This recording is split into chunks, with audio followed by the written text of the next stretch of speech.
Velkommen til denne tekniske guide om Thermomix TM5. Vi er Kelatos Informática, specialister i teknisk reparation. Vi henter din enhed hjemme hos dig, udfører en gratis diagnose og sender dig et tilbud, før vi reparerer. Ingen opkald, ingen ture.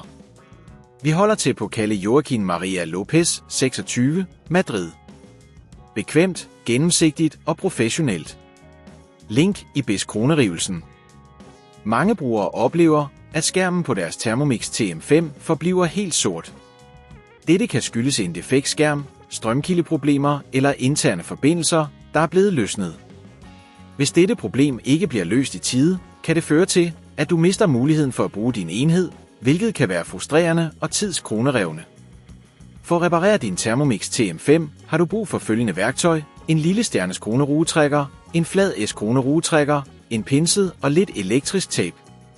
Først skal vi åbne enheden sikkert. Start med at fjerne S-kronerugerne i bunden af Thermomix. Sørg for at gemme dem et sikkert sted. Når S-kronerugerne er fjernet, kan du forsigtigt løfte toppen af enheden af. Vær opmærksom på, at der er kabler, der er tilsluttet, så vær forsigtig, når du åbner den. Nu skal vi finde den komponent, der er ansvarlig for problemet.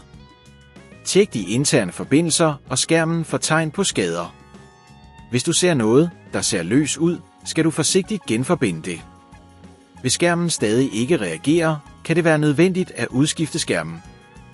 For at gøre dette skal du forsigtigt trække skærmkablet ud og derefter fjerne skærmen fra enheden. Husk at være forsigtig med kablerne, så du ikke beskadiger de nærliggende komponenter. Når du har fjernet skærmen, skal du tage den nye skærm og tilslutte kablerne igen. Sørg for, at alt sidder godt fast.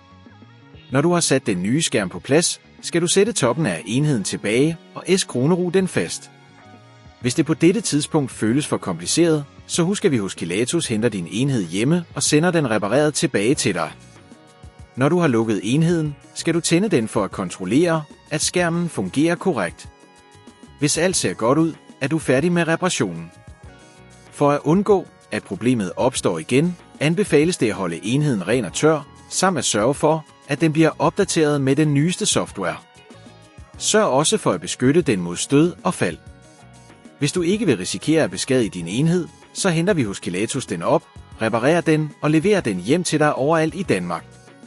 Link i beskronerivelsen.